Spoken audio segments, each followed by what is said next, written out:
так упрямо. И если бы не твой милый голосок, я бы упал, сделав последний вздох. И звезды мирно падали, как будто для меня.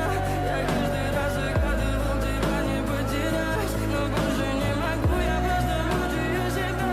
Теперь ты пожалел меня. В камине в 6 утра фотография твоя, горят воспоминания о тебе. У камина в 6 утра разбитая душа, все твои обещания пустота.